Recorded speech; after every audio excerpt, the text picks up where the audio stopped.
கொண்ட வட்டத்தின் மீது PQRS எனும் புள்ளிகள் உள்ளன. பக்கம் SR ஆனது T வரை நீட்டப்பட்டுள்ளது. Tயின் ஓகே அதே வேளை Pயும் M ஒரு நேர்கோடு நேர்கோடுன்னு தந்திருக்கிறாங்க. Yயின் பெருமானம் சரியா, இது வந்து பாருங்க, இது புறக்கோணம், இது புறக்கோணம். ஆகவே இது அகத்தெதிர்கோணத்திற்கு சமனாக இருக்கும். அகத்தின் எதிர்கோணம், வட்ட நாட்பக்களின் அகத்தெதிர்கோணம். ஆகவே இந்த மொத்த கோணம், இந்த வையும் இந்த சிறிய கோணமும் சேர்த்து மொத்தமாக 80 பாகையாக இருக்கும். வட்ட நாட்பக்களின் புறக்கோணத்தை அடிப்படையாக கொண்டு. அடுத்தது பாத்தீங்கன்னா, மையத்திலிருந்து ஒரு நாணிற்கு வரையும் நேர்கோடு அந்த நாணை இருசம கூறிடுமெனின் அது செங்கோணத்தில் இடைவெட்டும்.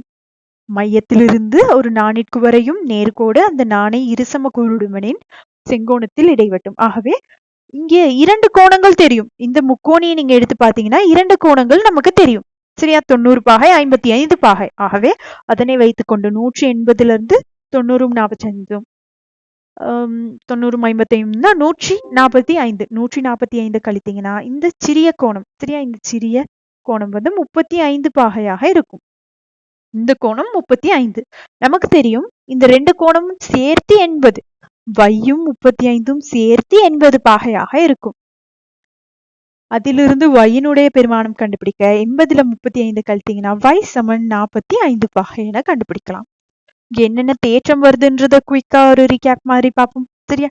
என்னென்ன தேற்றங்கள் வருது அப்படின்னு பாத்தீங்கன்னா, வட்ட நாட்பக்களின் புறக்கோணம் அதன் அகத்தெதிர்கோணத்திற்கு சமன். ஆகவே மொத்தம் 180.